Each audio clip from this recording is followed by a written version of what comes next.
Bueno, buenos días, bueno, a todos y a todas. Entonces, los que están allá en virtualidad y contigo acá.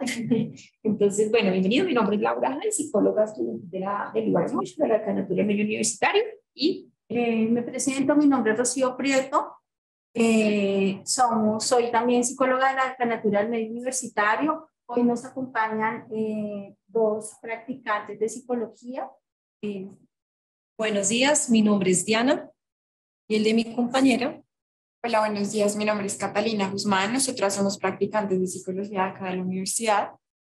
Entonces, bienvenidos a este taller que hemos denominado Estilos de Afrontamiento e Inteligencia Emocional en el Ejercicio Profesional. Entonces, como en primera instancia, vamos a colocar un test de estilos de afrontamiento que les pedimos que vayan diligenciando, ¿cierto? Para luego ya realizar la retroalimentación. sí, ya les vamos a explicar cómo se, Entonces, la la descarga y nos avisan que ya la también pudieron descargar, está en Excel, para que la vayamos llenando. Aquí las respuestas no son ni buenas ni malas, ni son las correctas o no. Entonces, la idea es que ustedes den la oportunidad de de desarrollarla y ya miramos cuál vendría siendo esa retroalimentación. ¿Vale? Creo que les está mandando. Acá. Listo. No sé si pueden enviar por este tono. Toca cerrar. Sí, bueno, te voy explicando a ti, ¿listo? Bueno, entonces mira, tienes acá, Con la que nos avisan para que nos voy a ir explicando acá también a todos de una vez, porque lo mismo en el fondo es lo mismo. Entonces dice, a continuación se plantean diferentes formas que emplean las personas para afrontar los problemas o situaciones estresantes que se les presentan en la vida. Las formas de afrontamiento aquí descritas no son ni buenas ni malas, ni mejores o peores. Simplemente ciertas personas utilizan una forma más que otras, dependiendo de la situación o problema. Trate de recordar las diferentes situaciones o problemas más estresantes vividos durante los últimos años y responda señalando el número que mejor indique qué tan habitual ha sido esta forma de comportamiento ante las situaciones estresantes. ¿Listo? Entonces, ustedes van a ver como algunas afirmaciones y en el espacito en blanco tú vas a poner 1, 2, 3, 4, 5 o 6, que es nunca, casi nunca, a veces, frecuentemente y casi siempre, o siempre utilizo como esa forma de afrontar los problemas, las situaciones o los desafíos. ¿Listo? Entonces ustedes van a poner en el espacito de entre 1 y 6. ¿Listo? Exactamente. Los que están conectados, ¿bien? ¿Les llegó?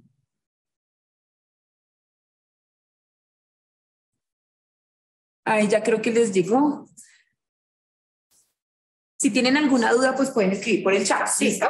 Entonces, aquí van a poner solamente en el espacio blanco, ¿vale? Y ya después vamos a mirar cómo se califica.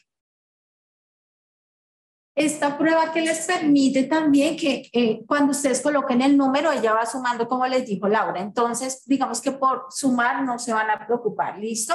La idea es que esos espacios en blanco allí solamente colocan, de acuerdo con la escala, pues el número asignado. ¿Quieren hacerlo?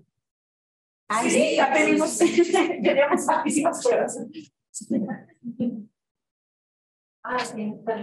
Sí, hacerla porque... Sí.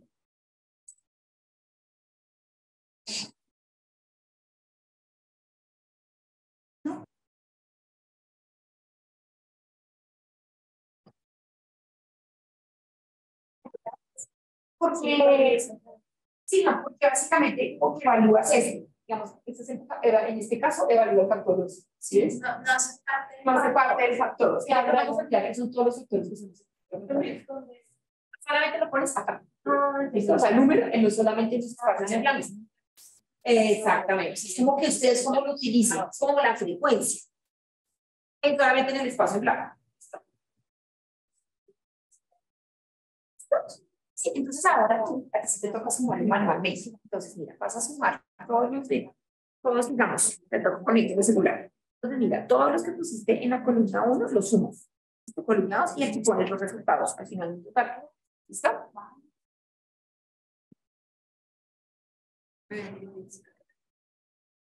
Bueno, creo que solamente está Randy Fernández, ¿listo? Entonces, de pronto, si ya terminaste, al final te van a salir la calificación, o sea, la suma de cada columna.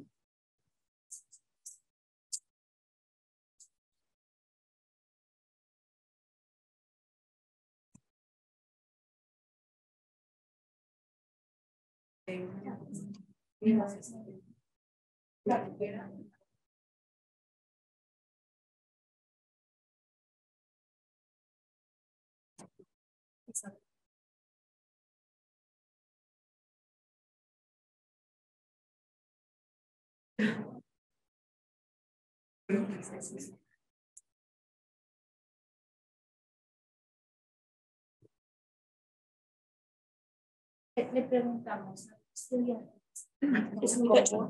estudiante. Creo que es Randy, entonces sí. ¿Puedes poner un momentico el nombre? Sí, mira, Randy Fernando. Por si se pregunta, qué se lleva.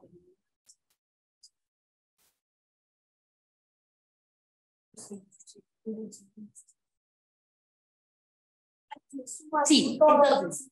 Exactamente.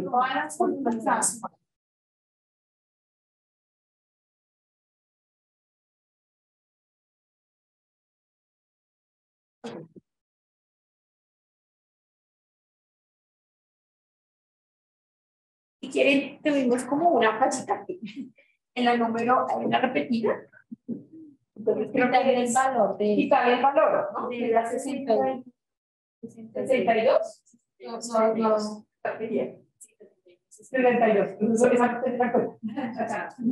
O tienen en cuenta las 62. Finales. Tienen valor para sumar.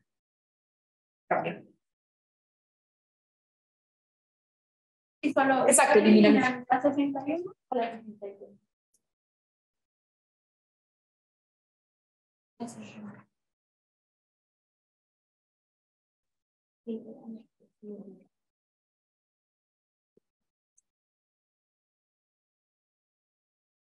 ¿Listo? Listo. Ok. También ustedes listo, pues hagamos. Listo. Entonces, bueno, ya habíamos las opciones de respuesta. Entonces, vamos a ver.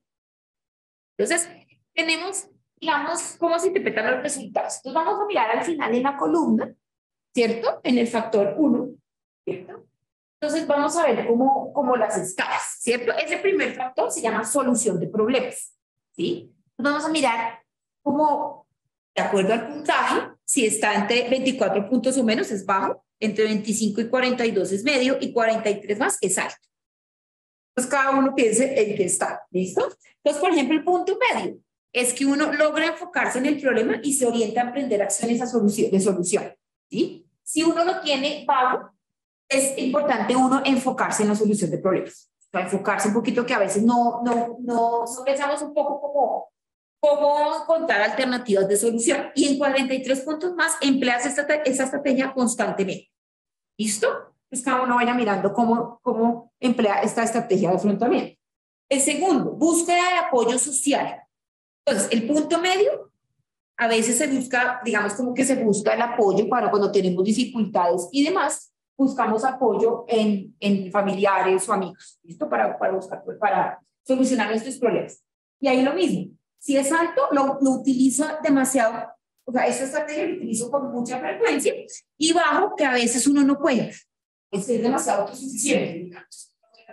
Y a veces es necesario contar con la fuerza. El tercer factor es la espera. Entonces, ahí también cada uno vaya mirando qué puntaje tiene, ¿cierto? Entonces, si está medio, si está bajo o está alto, ¿sí? Entonces, por ejemplo, si está alto, entonces uno a veces espera demasiado, ¿no? A veces es bueno esperar, pero a veces tendemos mucho a esperar demasiado que las cosas se solucionen y bueno. Listo. Religión o espiritualidad. Otro factor, ¿listo? Entonces, de pronto, a veces si es una persona que es creyente o demás, ¿sí? Entonces uno dice, ¿qué tanto lo utiliza? Entonces, si está a punto medio, en ocasiones acude a la oración como método, digamos, como de apoyo, como de introspección. Bueno, si es muy alto, acude con frecuencia. Si es bajo, no lo utiliza. Dime, profe. No, solo estaba pensando que consideraría reformular esas preguntas, porque yo soy religiosa y si veo algo, dejo todo en manos de Dios, pues definitivamente le pongo un no. Pero no significa que no pueda haber un aspecto espiritual que sea ajeno y como están planteadas estas preguntas. Puede ser, por ejemplo, pues sí, buena idea, como por ejemplo, Dios, o no sé, la energía, la naturaleza, o algo así, dices tú, como otro tipo de creencia. Pues sí, hay religiones politeístas, o también hay otra espiritualidad, pero Dios politeísta. Claro, lo que pasa es que como esta escala, nosotros nos bajamos en estas pruebas que están estandarizadas, que están parametrizadas, que están validadas, digamos que bien inmensa y nosotros no entendemos porque cuando explicamos este punto puede ser una espiritualidad o una creencia en algo o en alguien, no necesariamente desde la religión o desde el Dios católico. Entonces, claro, usted tiene toda la razón y es como podría sesgarse esta pregunta porque si tú tienes una creencia que no sea Dios, es válida y si tienes una creencia en Dios, es también válida. Entonces la vamos a asumir y es solamente creo que es en esta parte y es como podríamos lograr una mejora a explicarlo antes en ese punto específico, ¿no? Por ejemplo, el de ir a la iglesia es demasiado específico, que yo diga sí, pero puedo ir a un templo Ajá, exacto, a otro lugar. Gracias, lo que Sí, te lo voy a explicar. Y factor 5, evitación emocional. Entonces ahí cada uno mide cómo están los factor 5. Entonces, por ejemplo, si está a punto medio, en ocasiones no expresa las emociones por temor a los efectos de hacerlo o a encontrar rechazo por parte de otros. Entonces aquí al contrario, uno evita expresar las emociones, ¿cierto? Entonces hay una evitación. Si es alto, con frecuencia evitas mucho expresarlas, ¿sí? Y si es bajo, en general aceptas tus emociones y las expresas con naturalidad. Entonces, en este punto, digamos, un poco más lo adecuado sería tenerlo bajo. ¿Sí? En este punto, porque la idea también es poderlas expresar, no evitar. Sexto, búsqueda de apoyo profesional. Hablamos en el de 2, era búsqueda de apoyo social, familiares, amigos, que tanto cuando tenemos una dificultad buscamos apoyo en los amigos, y aquí es más de apoyo profesional. Entonces, punto medio, búsqueda en ocasiones, ¿cierto? Acudes a profesionales, normalmente. Y bajo, casi no lo haces. Aquí yo creo que esto depende mucho de la situación en la que estemos. A veces nos puede, tenemos, creo que esto ya ha bajado el tema de que cuando tenemos una dificultad de salud mental o en general, o en salud, no buscamos ayuda, no vamos al médico, al psicólogo, ¿ves? Entonces ahí es importante identificar también como nuestras ideas frente a la sí. Listo. En el factor 7, dependiendo en el puntaje en el que nos encontremos, en el medio está, bueno, en el factor 7 tenemos reacción agresiva, ¿no? Es todas estas expresiones o impulsos que tenemos a reaccionar ante una dificultad o ante una problemática, ¿cierto? Entonces, si obtuvieron de 8 a 18 puntos, pues en ocasiones puedes reaccionar agresivamente cuando te encuentras enfrentando un problema. ¿Qué nos invita a hacer este factor y eso? ¿Cómo nosotros asumimos algunas situaciones o algunas experiencias y cómo aprendemos a controlar esa emoción de la ira, de pronto que nos lleva a ser agresivos o cuando nos ponemos de mal genio, pues la ira finalmente hace que nosotros a veces o sea, herimos a los demás, ¿cierto? Que no tienen nada que ver con el problema o simplemente estamos airados y de ahí depende que nosotros vayamos más allá con el tema de la ira.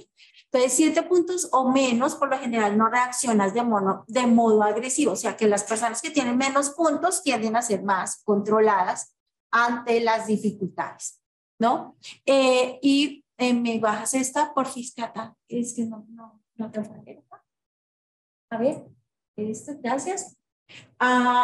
Y mira cómo 19 puntos o más implicaría de pronto que nosotros actuemos o reaccionemos de manera agresiva con nosotros mismos, hacia otras personas o hacia lo que tenemos cerca. El factor 8 que dice evitación cognitiva es que nos evitamos nosotros pensar en el problema, ¿no? Esta evitación cognitiva es sabiendo que el problema está, no le ponemos atención al problema, sino que a veces lo evitamos, pero sigue estando el problema. Damos la vuelta, pero cuando regresamos sigue siendo el problema. Está ahí el problema. Entonces, de 12 a 21 puntos, que vendría siendo la calificación media, que a veces evitamos los pensamientos o elementos relacionados con el problema, pero posteriormente volvemos a enfocarnos a ellos, ¿no? Entonces está el problema, lo evitamos, pero el problema sigue estando allí. Y es de 12 puntos o menos, por lo general tendemos a evitar pensar en el problema, ¿sí? Digamos que no asumimos la posición de confrontar el problema, sino al contrario, que el problema sigue estando ahí, pero pues yo sigo diciendo que no está, pero sigue estando. Claro, este factor 8 casi nos lleva a este pensamiento, ¿no? A evitar, siempre a evitar.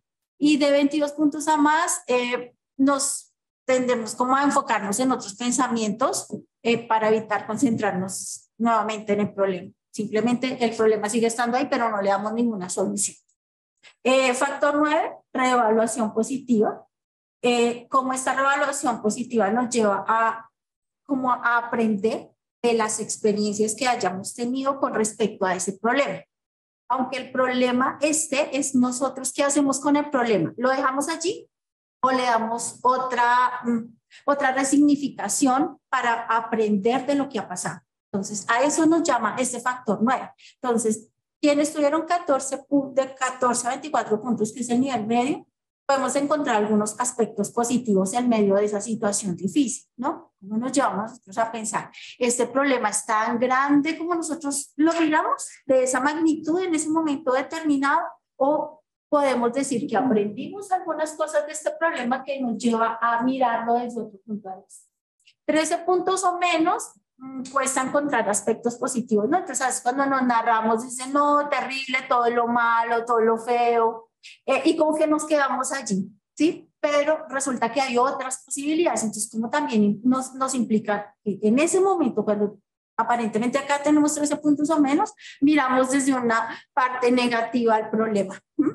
De 25 puntos a más, nos resulta fácil encontrar estos aspectos positivos. Entonces, tenemos la experiencia que fue desagradable respecto a algún problema o algún dilema que tenemos, pero cómo nos centramos a decir, ok, ¿qué puedo aprender y qué es lo bueno que puedo sacar de este problema?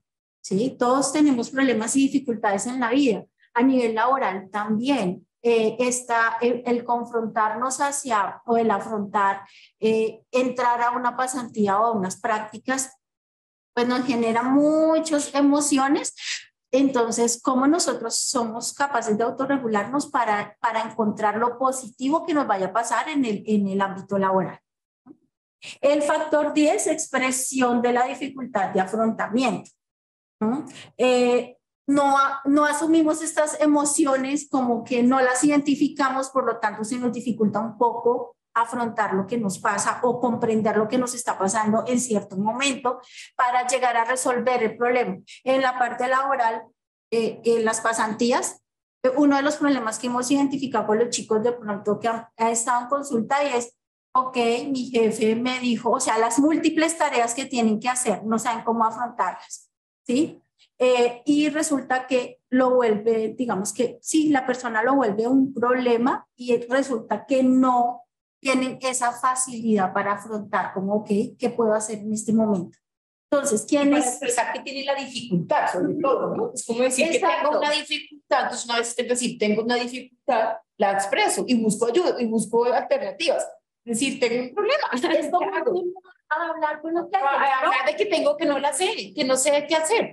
Todo lo bueno. Para eso uno va a una práctica, ¿no? Para aprender. Entonces, no sé, no, mira, me puedes explicar esto, me puedes decir esto, pero a veces el temor a que dirán que no estamos capacitados, pues es lo que nos hace entrar como en ese conflicto con nosotros mismos y decir, no puedo. O sea, me enfrasco allí y no pido la ayuda. Entonces, a esto también es como nosotros comenzamos a afrontar, ok, son nuestros jefes, pero nosotros estamos allí para aprender. Las personas que entran a pasantía o a práctica están para aprender. Entonces, no entiendo, me explicas con otros compañeros. Entonces, quienes tienen 15 a 20 puntos pueden expresar ocasionalmente la dificultad, Quienes tienen 21 puntos o más expresan con facilidad su dificultad. O sea, me atrevo a hablar con la ayuda de los compañeros. Aquí hay algo importante y es cómo a través de la pasantía también nos invita a hablar con las personas que llevan mayor tiempo en la empresa, que son finalmente quienes conocen la empresa. Entonces puede ser una ayuda muy generativa para la persona que va a hacer la práctica. Y quienes tienen 14 puntos o menos, pues entonces la idea es cómo no expresan la dificultad, pero también las invita a pensar en qué pueden hacer, ¿no? O sea, me quedo con esa dificultad o me atrevo a hablarlo y a conversar. También tienen el apoyo de las personas de la universidad que están dentro del nivel de prácticas que les pueden ayudar, ¿no? Tengo esta dificultad con mi compañero o tengo esta dificultad con mi jefe, que es ese tema. El factor 11, la negación. Se busca comportarse, chicas, se busca comportarse como si el problema no existiera, ¿sí? Entonces, ok, existe el problema, pero realmente yo lo niego que existe. Entonces, ¿a qué nos invita este factor? Y es, si tenemos de 6 a 12 puntos, en ocasiones asumes que el problema no existe o intentas pensar en él, o no intentas pensar en él, lo que sientes. Entonces, estamos rumiando todo el tiempo, ¿no? Como que nuestro pensamiento está... en nuestro cerebro están todos estos pensamientos que comenzamos, no hice y ahora yo qué voy a hacer y cómo lo voy a hacer, pero no encuentro la solución, pero es eso, solo pensamos, pero no nos detenemos realmente a pararnos en un momento y decir esto, ¿qué puedo hacer? ¿A quién puedo acudir? ¿Cómo lo puedo hacer? Quienes tienen 5 puntos o menos, sueles enfocarte en la existencia del problema. Esto te ayuda a centrar tu atención en definitivo, en definirlo y afrontar. Pues claro, el parar un momento y decir qué voy a hacer nos puede permitir generar estrategias para solucionarlo. Y la persona que tiene 13 puntos o más, usualmente actúas como si el problema no existiera. En él, sí, es como... Sí, la negación total. Es más porque tú se niega que no existe y cómo lo va a afrontar. Pero ahí sigue estando. ¿Sí? Y de pronto se puede volver o generar, hacerse muchísimo más grande. Y el factor 12, que es la autonomía, tendencia a responder ante el problema buscando de manera independiente las soluciones sin contar con el apoyo de otras personas, amigos o familiares.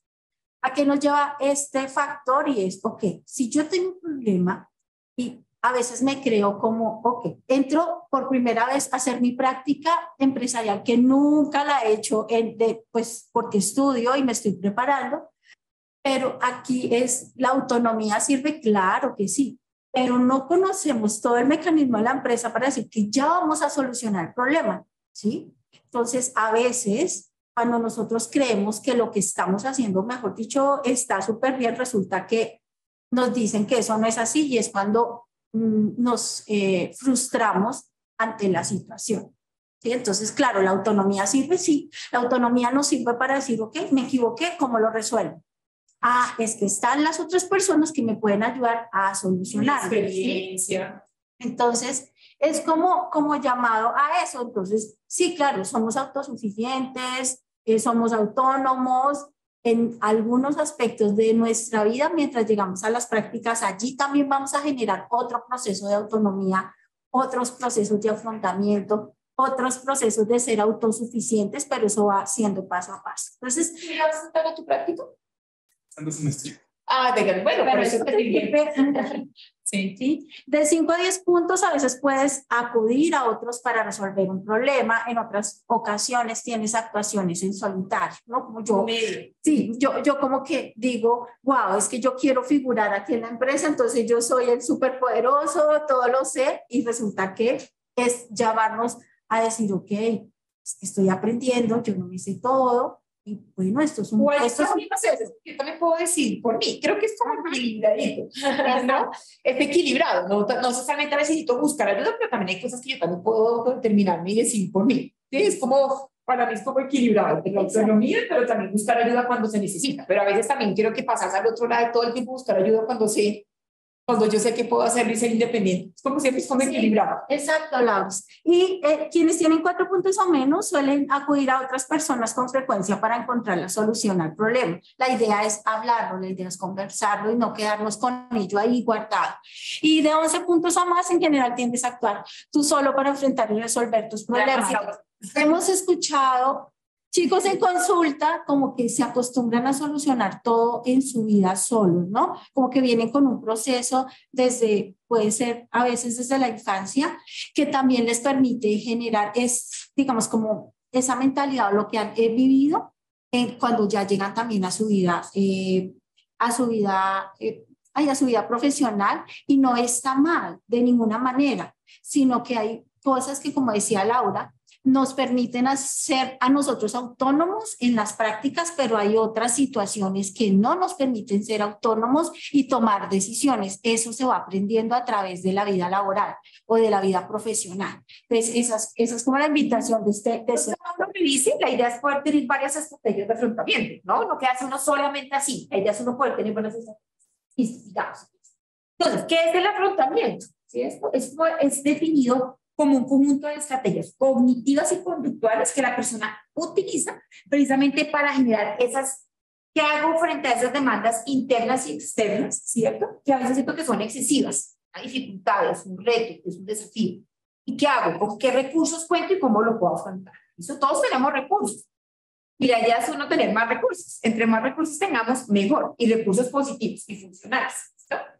Entonces, digamos, hay dos tipos de estrategias, centradas en el problema y centradas en la emoción, ¿cierto? Entonces, a veces yo siento que tenemos una dificultad y queremos ya buscar soluciones de una.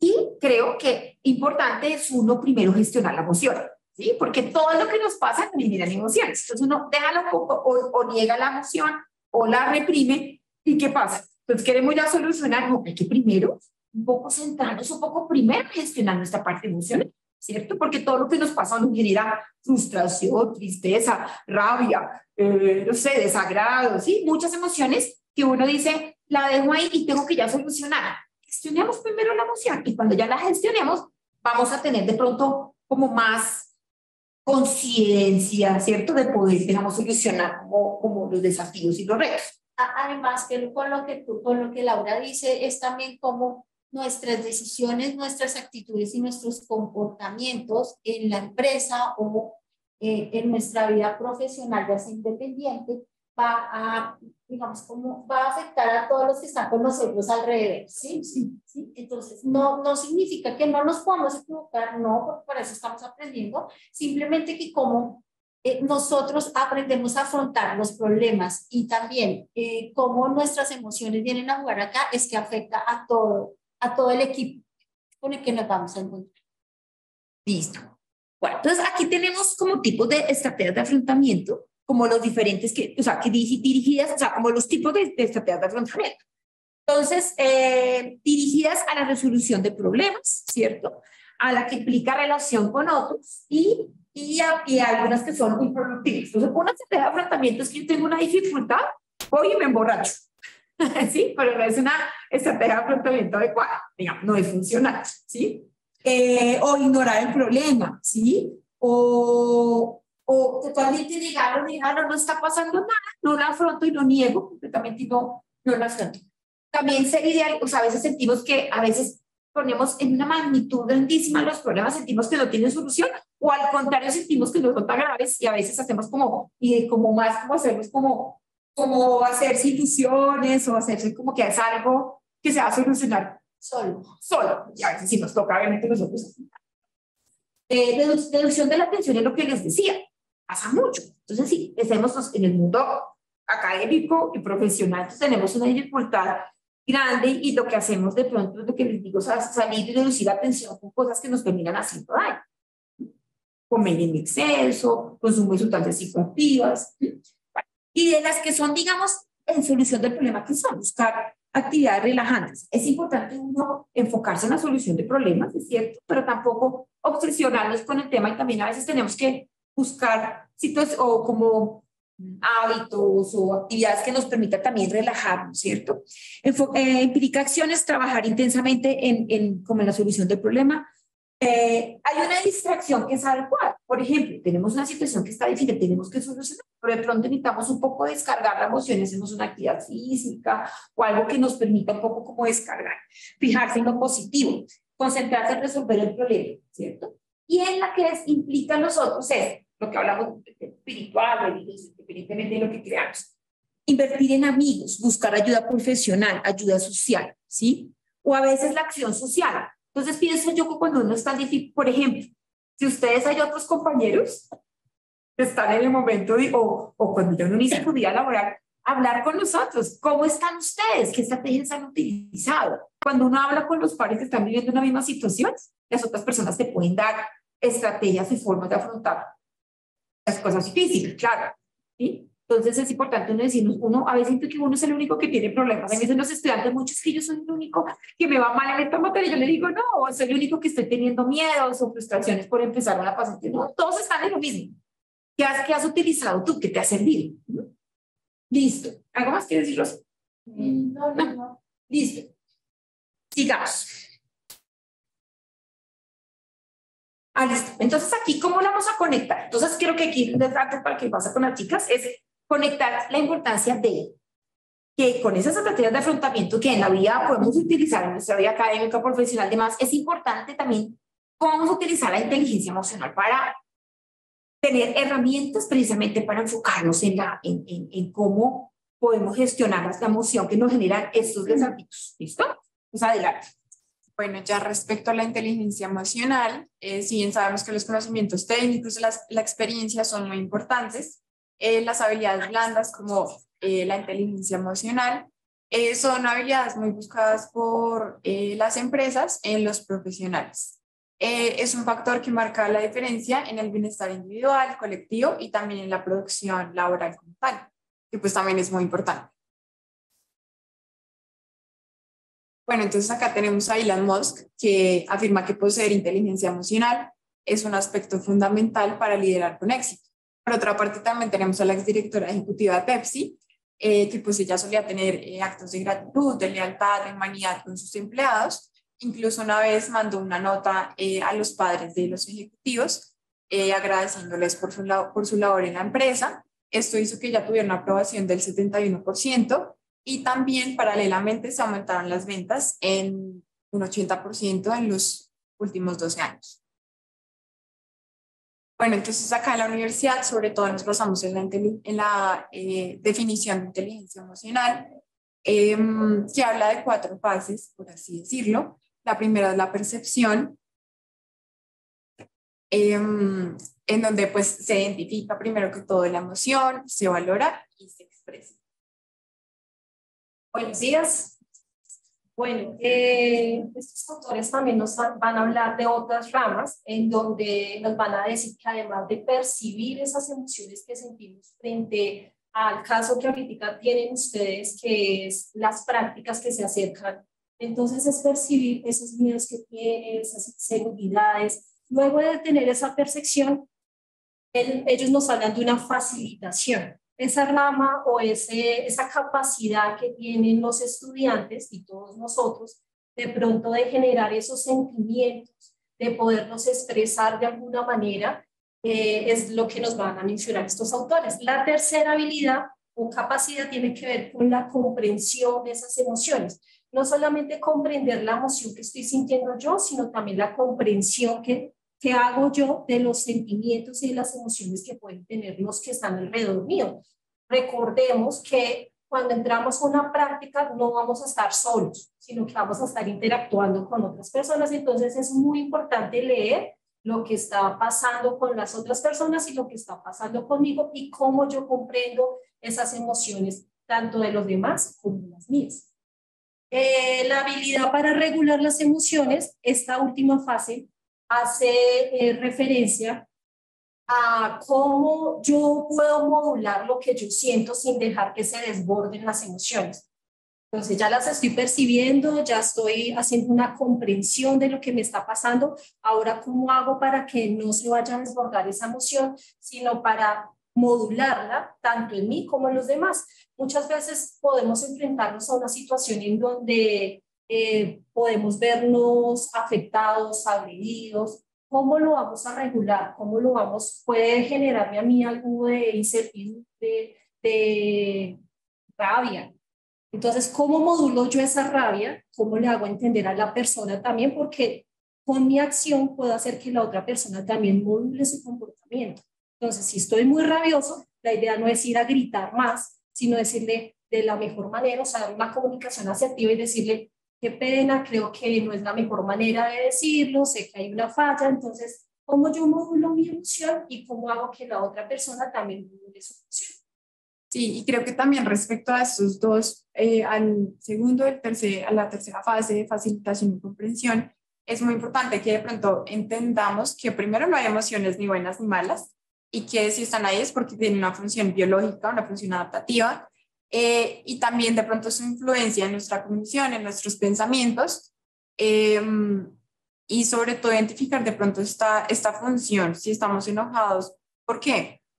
Obviamente es muy importante el último punto de regulación de pronto de ese enojo, pero ese enojo tiene una razón. Entonces, de pronto, ¿cómo puedo actuar de la mejor manera eh, respecto a lo que esta emoción me está transmitiendo? Sí. Bueno, también respecto a la respiración, creo que a veces solemos tomarla como algo muy banal o como algo sin importancia. Y sí la tiene, realmente tiene una función biológica muy importante cuando la sabemos controlar. Entonces, cuando estamos en un estado de ansiedad muy elevada o con mucho pánico, solemos hiperventilar. Entonces, respirar de manera rápida y entrecortada.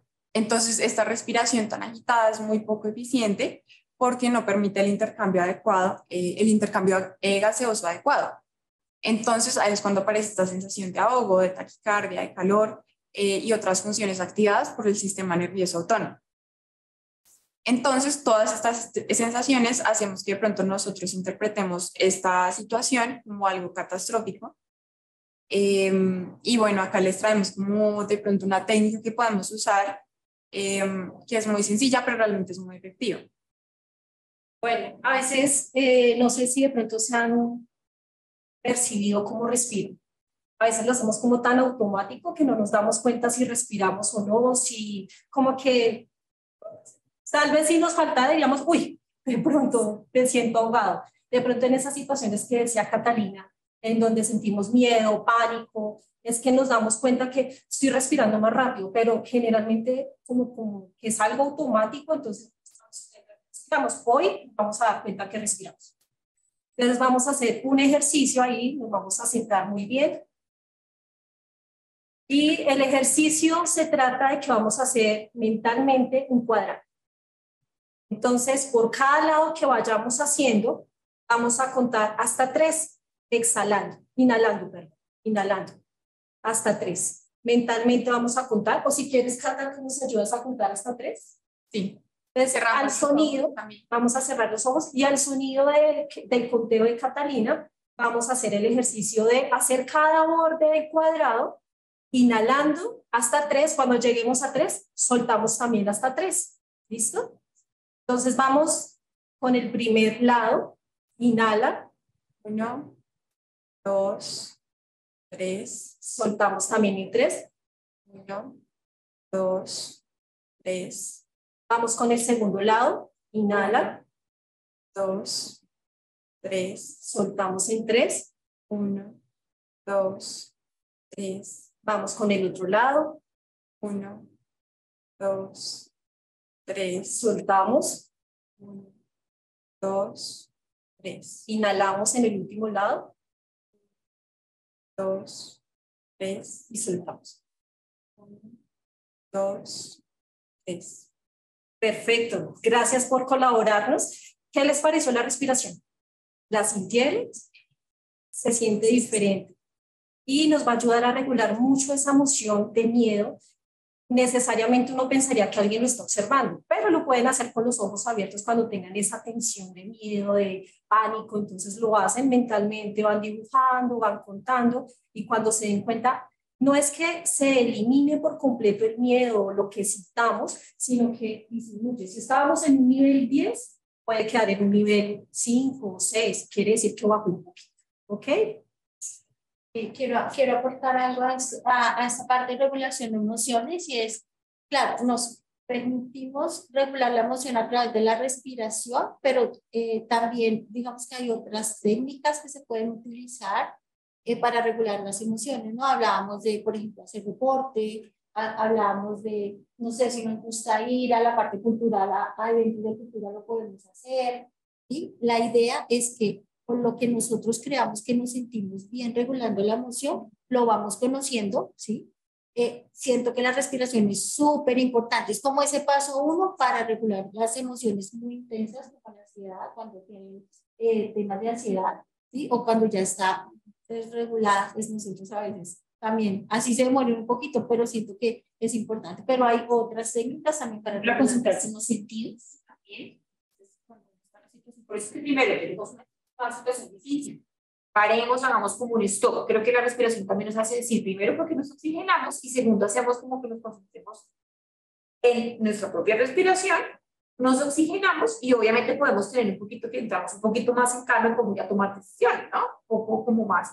Y el tema de los sentidos, ¿no? Entonces, de pronto, hacer como ese stop que nosotros diariamente, que cuando vivimos en el mundo laboral y en el mundo académico, que necesitamos tener esas pausas. Las pausas activas no solamente es de me paro y hago así, no, porque son también pausas mentales, ¿cierto? De pararse un momentico, no sé, darse 5 minuticos como es necesario. Es mentira que uno va a estar trabajando sentado en una silla 8 horas, ¿sí? Si es 6 horas en la mañana, hay que pararse un poco, ¿sí? Hay que parar, eso es importantísimo. Pero a veces sí está, y la multitask, otra cosa, estamos cometiendo ese error del multitask, no, es preferible tener estrategias de decir que estoy haciendo, me dedico a esto, o sea, un poquito. Este tema de la conciencia plena que viene con la respiración es también en el día a día de concentrarse. Es preferible, creo que la multitask nos está agobiando demasiado. Entonces, o hacemos esto, no terminamos de hacer esto otro, a veces se puede, pero es preferible, si termino esta tarea, sigo con la siguiente, tratar. ¿Sí? A veces nos agobia demasiado, tenemos mucho, todo el tiempo estamos saturados, pero es preferible, creo yo, tratar, porque si no estamos por eso dispersos y nos empezamos a agobiar de cosas que no podemos como controlar.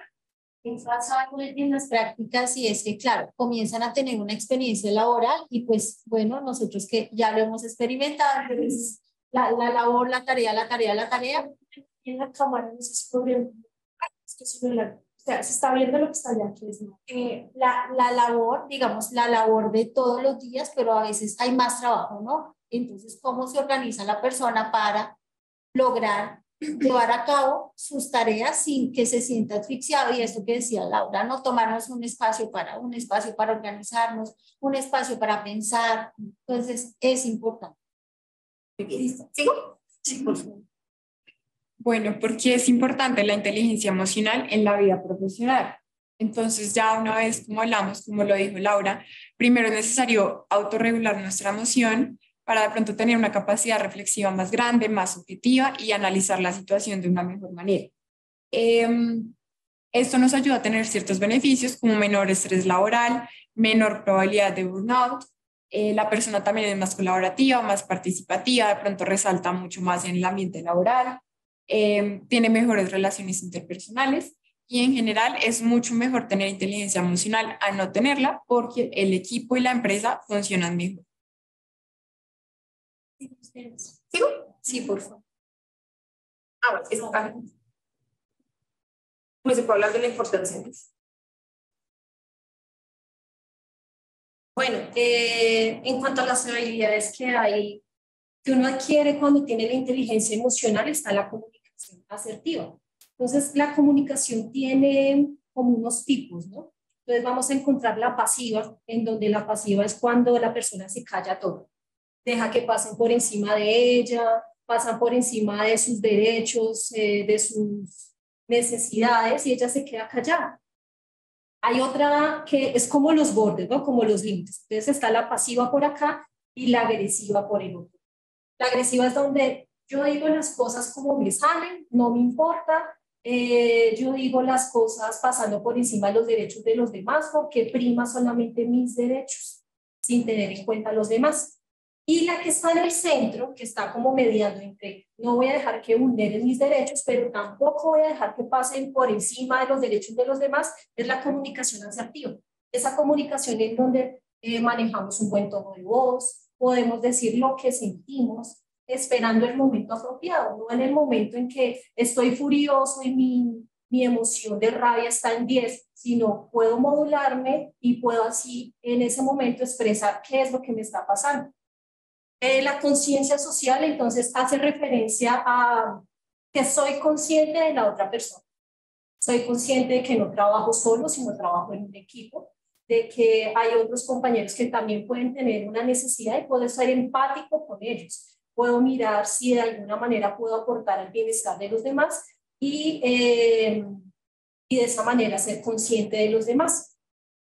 La escucha activa es muy importante cuando vamos a trabajar en un trabajo en equipo, cuando vamos a hacer nuestras prácticas, porque muchas veces por tener tantos problemas nos olvidamos de que hay otras personas que también tienen problemas y podemos ayudarles de alguna manera. Muchas veces solamente las personas necesitan que las escuchemos, que prestemos atención. No, tal vez no que les resolvamos el problema, pero sí, oye, mira, imagínate que me pasó esto en el bus, ay, sí, mira, debe ser muy difícil para ti, como esa comprensión, esa escucha activa que podemos tener.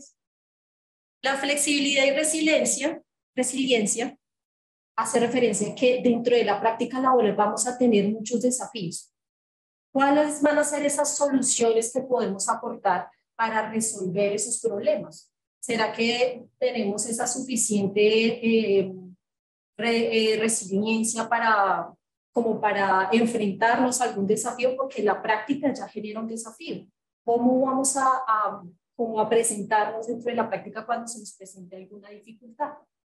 Sí, y yo creo que respecto a esa parte de resiliencia también es importante la motivación, como recordar por qué estoy aquí, recordar por qué estoy en esta práctica. Digamos, un ejemplo, esta mañana yo pues llegué estresada, llegué cansada, tenía mucho sueño y Rocío, mi supervisora de práctica, ella me puso a volver a hacer esa presentación, a hacerla más bonita porque de pronto estaba como, bueno, no estaba el diseño no estaba tan bien. Entonces yo pensaba como, o sea, ¿esto por qué es importante? Como, sí, pues, ¿para qué me molesta tanto? Al principio yo pensé así. Y después ella me dijo algo como, te vas a acordar de esto. O sea, te vas a acordar de mí. Entonces yo dije como, ¿por qué me dirá eso?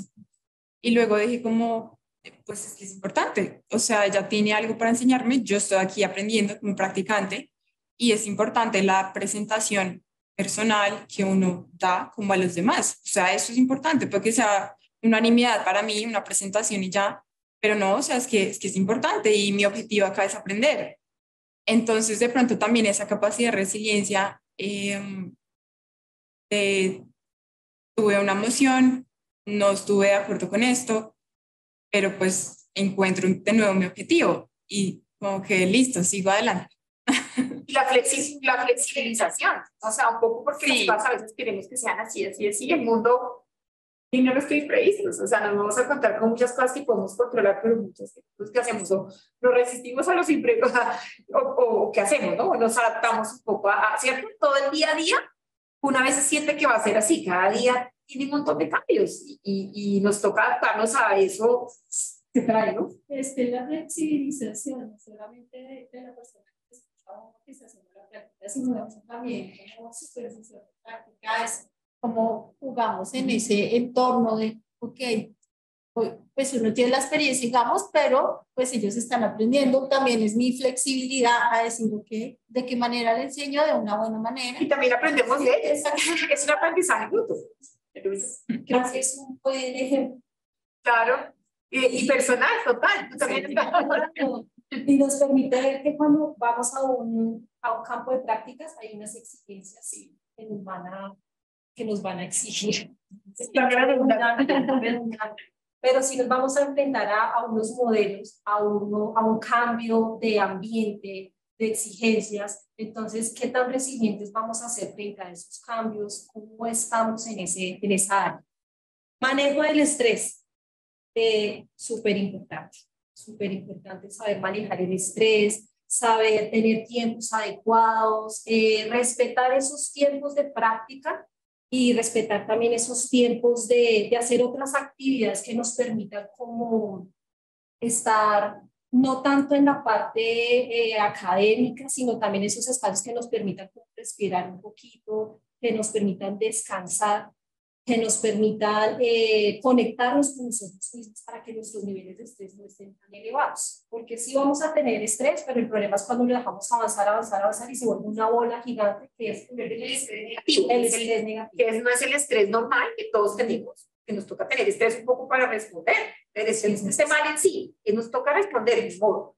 Es cuando es un estrés que es el distrés, que ya es cuando ya nos empieza a afectar nuestra salud, cuando ya nuestra parte funcional, nuestras relaciones. Hay que pilas, comer bien. Siempre el tema de los almuerzos, a uno por lo menos hace su espacio del almuerzo, tratar de dormir bien, o sea, cositas básicas que uno las ve como sentido común y no, es súper importante porque si no, no vamos a responder, ¿no? Hacer la pausa activa, yo diga, ay, no, sí, a veces a uno le dan muchas horas sentado, Sí, ¿verdad? Pero como también nos permitimos, así sea, pararnos para ir por un tinto, ¿sí? Tomar unas 11 de 5 minutos, entonces creo que también es importante y eso ayuda a bajar los niveles, hablar con el compañero de lo que no le molesta, sino de lo que uno se siente así como atafagado, como, wow, tengo esto, ¿yo qué puedo hacer? Eso me está pasando, porque no solamente en la vida laboral o en las prácticas, no solamente está la parte académica, es lo que nosotros vamos a ir a dar a la empresa como practicantes, sino que también tenemos una vida personal, tenemos quizás una vida con nuestra pareja, tanto las personas que trabajan con nosotros mismos, una vida familiar. Entonces es aquí donde nosotros podemos tener unos espacios para poder hacer este manejo. Y por último, la inteligencia emocional nos va a permitir solucionar conflictos. Por todo lo que acabamos de mencionar, nos va a permitir, frente a un conflicto, tener una comunicación asertiva, una escucha activa, pensar en una solución. Entonces, todas estas hacen parte de las habilidades que tenemos en la inteligencia emocional. Bueno, entonces aquí les ponemos de pronto como ejemplos de situaciones que puedan ocurrir en el ambiente laboral. Por ejemplo, a veces las personas se enfrentan a condiciones externas que, pues, por situaciones personales afectan su funcionamiento dentro de una empresa. Entonces tenemos el ejemplo. Una diseñadora web no ha podido trabajar con el equipo esta tarde porque en su casa tienen que cuidar a un enfermo. Entonces, por supuesto, alguien del equipo de trabajo tiene que relevar. Entonces, si pasa una vez, listo, si pasa 2 veces, está bien, pero pues cuando ya comienza a pasar más veces, pues, ¿qué podemos hacer? Lo primero que podríamos hacer es de pronto acercarnos a esta persona, intentar empatizar con esta persona, preguntarles pues si necesita ayuda, y lo otro que podemos hacer es acercarnos de pronto a la entidad, al lugar correspondiente, a la persona adecuada, que digamos en este caso sería recursos humanos, para pues que se haga cargo de esta situación. Respecto a eso último, tenemos acudir con la persona que realmente puede resolver el problema. Entonces, a veces hay de pronto, claramente, primero intentamos resolver el problema con las habilidades que tenemos, pero cuando de pronto ya se sale un poquito de las manos, pues debemos como recurrir a esta persona adecuada. También la falta de reconocimiento ante una tarea bien hecha, la impresión de favoritismos, y pues sí, recurrir a esta persona adecuada sin saltarnos de pronto los conductos regulares, que a veces como que solemos caer mucho en eso, y pues es necesario. Disculpen, ¿hay en persona adecuada? ¿Cuál sería el primer tipo? Tú mencionas que es humana. ¿O sería Sí. el jefe inmediato? Sí, al jefe inmediato. Y pues de pronto si la cosa no se soluciona, pues a la siguiente instancia, sí. Pensamos que en el escenario de prácticas o de pasantías está claro. Hay una persona primero, a veces son los supervisores, ¿no? Como en este caso nosotros somos supervisores de los estudiantes, y luego sigue el jefe inmediato, no a veces no necesariamente el jefe inmediato, y luego pues sí está toda la parte de organización. Entonces, claro, si hay algún problema, inconveniente que realmente no se ha logrado superar con la persona que le sigue, o sea, con quien está supervisándola, pues es primero con la persona de supervisión con quien deben hablar, ¿no? Y luego, si no se da esa solución, digamos aquí en el caso de la universidad, es cómo entran a hablar con, por ejemplo, con las personas de pasantías de la universidad, ¿no? Me está pasando esto, yo ya hablé con mi supervisor, pero resulta que no ha sido posible que esta situación mejore, entonces, ¿qué podemos hacer? Y ahí sí ya, no sé si ahí sí entra la universidad, ¿sí? En el tema de pasantías con el jefe inmediato o con el supervisor de prácticas para pues mediar y mirar qué soluciones o qué posibilidades hay, digamos en este caso, ¿no? Ya cuando uno tiene un tema laboral ya que entra realmente a hacer su ejercicio profesional, pues ya es el jefe inmediato.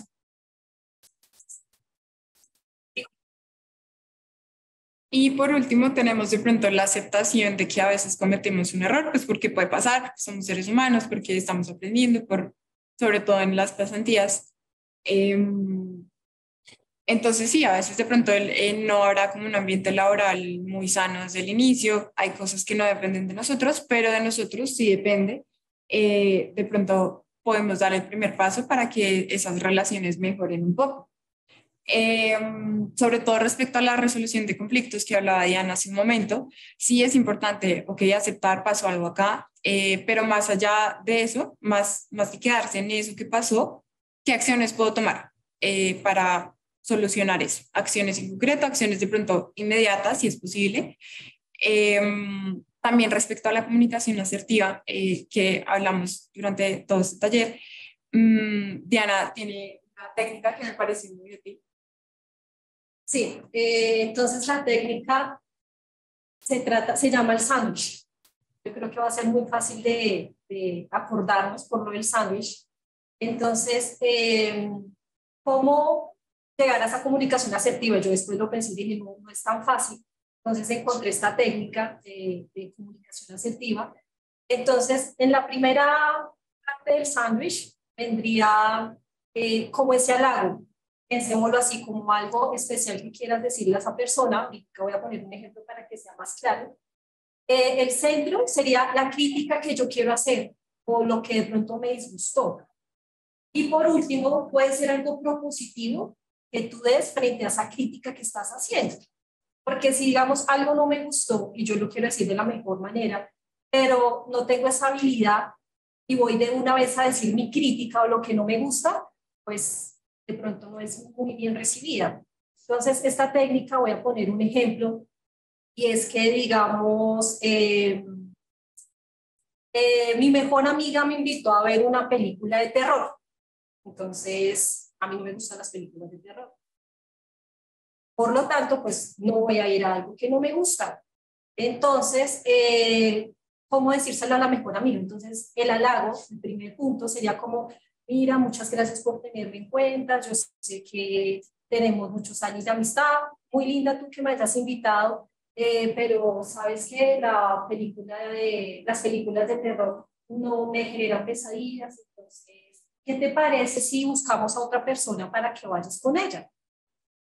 De pronto esa idea que tengo va a ayudar a que la persona diga, no, es que yo quiero ir contigo. Ah, y de pronto la persona puede decir, bueno, entonces cambiemos la película, veamos una de, no sé, de comedia. Entonces, esa forma asertiva, ya dijiste lo que no te gustaba, pero lo dijiste de una manera que la otra persona ni se vaya a sentir mal, ni vaya a pensar que eres un grosero, ni nada. Entonces, podemos usar esta técnica cuando estemos enfrentados a un campo de práctica, diciendo algo que nos disgusta o que no nos parece, diciéndolo de la mejor manera. Como de pronto, mira, yo sé que, supongamos que esta universidad tiene algo que me gusta mucho, estoy acá porque estoy motivada, pero realmente me parece que me gustaría tener más tiempo en asesorías, pongo un ejemplo. Entonces, mira que ahí dije la crítica, entonces vamos a hacer la proposición. Entonces, yo propongo que no sé si de pronto los miércoles pueda entrar a hacer más asesoría contigo. Entonces, mira que estás diciendo un halago, luego estás diciendo tu crítica y por último estás dando como una solución o proponiendo alguna alternativa frente a la crítica que haces. Listo. Bueno, muchas gracias. Entonces, en dos palabras que se llevan del taller. Sí, esa última parte del sándwich me parece súper. Sí, porque uno muchas veces, claro, uno entra en esas situaciones laboral, familiar, o sea, en todos los entornos. Muy chévere esa técnica. Sí, o sea, sí, lo que tú dijiste, me voy pensando en eso. Sí, seamos afectivos. ¿Cómo? La vida no es tan fácil ser afectivo que se toca aprender. Entonces somos agresivos, somos pasivos. Los afectivos toca generar esa habilidad. Toca desarrollar esa habilidad que el día a día en esa parte toca tener estrategias y técnicas de las ¿A ti cómo te pareció? Pues valoré mucho la autorrelación al principio porque no se quedaron en un encuentro. Sí. Entienden que puede mejorar, Sí. que puede fallar. Ya luego, pues, pues ayuda a entender como la base de pues, que puede hacer en qué se enfocar, que no, en qué campos pueden mejorar. Entonces, es mucho la técnica ¿de qué? Del cuadrado. Yo ahorita estoy viendo una lectura de budismo y después lo relacioné mucho porque pues es básicamente lo mismo. Cómo aceptar las sensaciones, cómo aceptar los procesos, cómo dejarlos ir, cómo manejar la respiración también, el enfoque en la mente. Entonces, pues, Súper, listo. Okay, muchas gracias. Sí, esa parte del autorreconocimiento me gustó. Yo eso, como me muevo en todos los aspectos. Y el cuadrado. Muchas gracias. ¿Alguien de los conectados sí? O ya no. Está Jairo Alfonso Duque. Listo. Bueno, entonces, si pueden hacer el registro de asistencia posterior. El registro de asistencia portal lo toman y está como acciones grupales en salud. Y el tema es como proyecto de vida. Y ese es el registro. Y para la percepción está un proyecto de vida.